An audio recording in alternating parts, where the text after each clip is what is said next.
Next week, Disney will be releasing a film called Sneakerella. This film right here.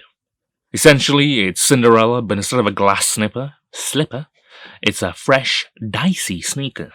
And surprise, surprise, most of the main cast are black. And you know what Disney thinks. If you're black, you gotta own a fresh pair of cakes. Hence, Sneakerella. That's right, it's an extremely high effort and intelligent play on words of Cinderella. But it's sneakers. Hence, Sneakerella. Swaggy.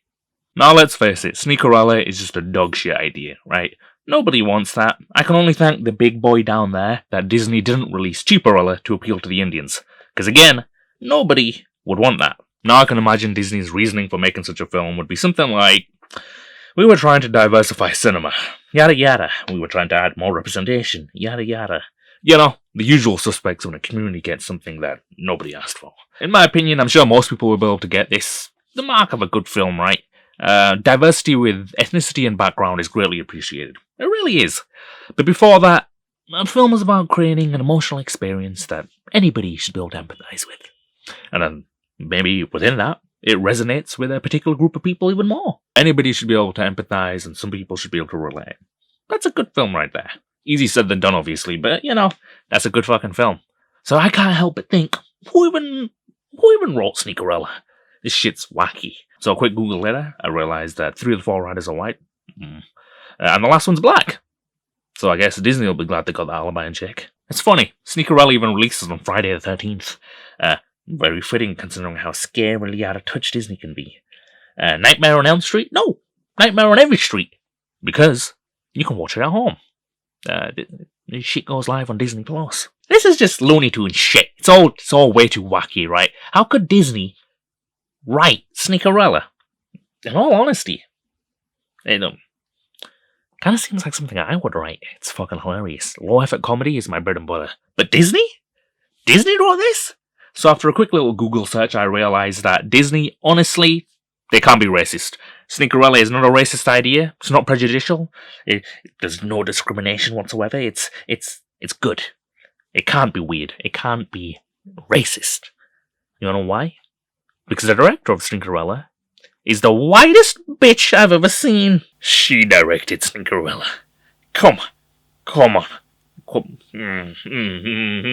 Even her name is Elizabeth Allen Rosenbaum. Elizabeth Allen Rosenbaum directed Cool Black Shoes the movie. Come on! It's too on the nose. It's too on the nose. You know what I mean? No. I ain't buying it. Can you imagine the production process for this film? Hey, Walt, I got an idea. I was hoping you could help me out. Do you happen to know any middle-aged white Jewish-looking ladies who could direct a film about cool, swaggy black teens who love sneakers? You do? Fuck. Quite frankly, I'm overstimulated. This is too good. Most racism is subtle. It's not so in-your-face blatant. Like, saying Sneakerella is racist is like going to a classroom and somebody says, hey, can you pick out the special needs child? I don't know, it's a game show, apparently. And you're like, well, the special needs child, I guess it's got to be the one with the Genshin Impact lunchbox, right? It's too easy. It's too easy, right? It's too easy. It's an on-the-surface judgment to call Disney racist. Although, to be honest, I guess the more accurate term would be prejudicial. But even then, yeah, they're not prejudicial, okay? Look, I have a confession. Everything I'm about to tell you from henceforth is a lie. Now, truthfully, I'm an ex-Disney employee, and I had been working with Disney to end racism. The only reason I've been trash-talking Disney for the last 5 minutes is I'm kind of triggered that they let me go. I had been working with Disney, one movie at a time, to end racism. That's right, Sneakerella, tip of the fucking iceberg. We had 15 films in planning, which, much like Cinderella to Sneakerella, targeted groups which needed more representation in the media. And I might get into trouble for this, but I'm going to tell you the ideas that we were cooking up. Now, we'll keep it light to begin with, and we'll get into the big stuff later. Trigger warning, if you're not PC, you're not going to like this stuff, because according to Disney, this is all about giving people who aren't white a chance. Hence, Sneakerella. I'm just going to read from my book, because there's just too many ideas, and we'll get the ball rolling. So the first idea was a Rapunzel remake, except this time Rapunzel's going to be a guy. If you're thinking, how does that work? Well, it's going to be called Seeking Rapunzel. The trick being that it's spelled Sikhin. That's right. You're welcome, India. We're also going to do the same thing with Nemo. Instead of finding Nemo, it's Seeking Nemo. Instead of taking place in the Barrier Reef, takes place in the Indian Ocean. Next, we've got live-action Lady and the Tramp. This time, the tramp is an Englishman who's never been to the dentist. aka, he's just an Englishman.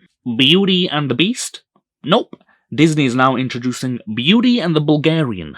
They thought it'd be really nice to know that they wouldn't have to CGI the Beast in. Next, we have Princess and the Frog, but the princess is French. It's a pretty short film. Alice in Netherlands. This is a good one. This is a gripping, mature-themed remake where Alice is essentially tripping balls in Amsterdam. Kind of like Matrix vibes. Is it real? Is it not? Let's see how deep the bunny hole goes.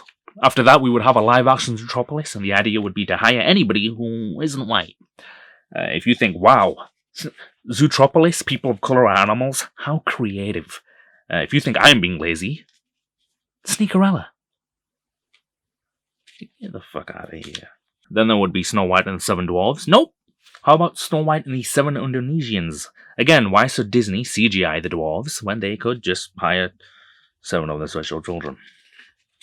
Aladdin? Nope. Aladdin. In this one, why make a wish to a genie when he could just make his 3 wishes to God as he stumbles across a burning bush in the middle of a desert? AKA Jasmine Snatch. Now these next ones are going to get a little worse, but remember Disney are just trying to add more representation to the world. Alright, so they're going to do a live-action 101 Dalmatians, but instead they'll hire 99 children with vitiligo. Pocahontas? Nope. Pocahontas. And the setting now takes place on a crowded Japanese train. We're talking like Snowpiercer vibes.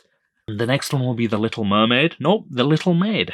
This story will revolve around a Mexican woman who has 3 days to prove to Kelly Osbourne that she can do more than just clean a toilet.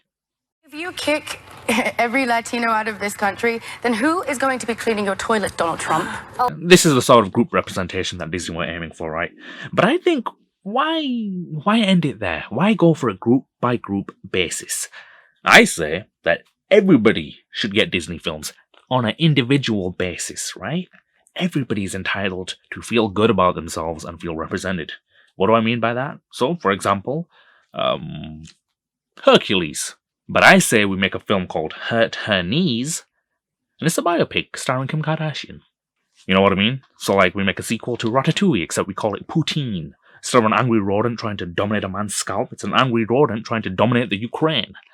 We could also call it Wreck-It Putin, but it's not as creative. We could do Toy Story, but the titular character's a porn star, hence Toy Story.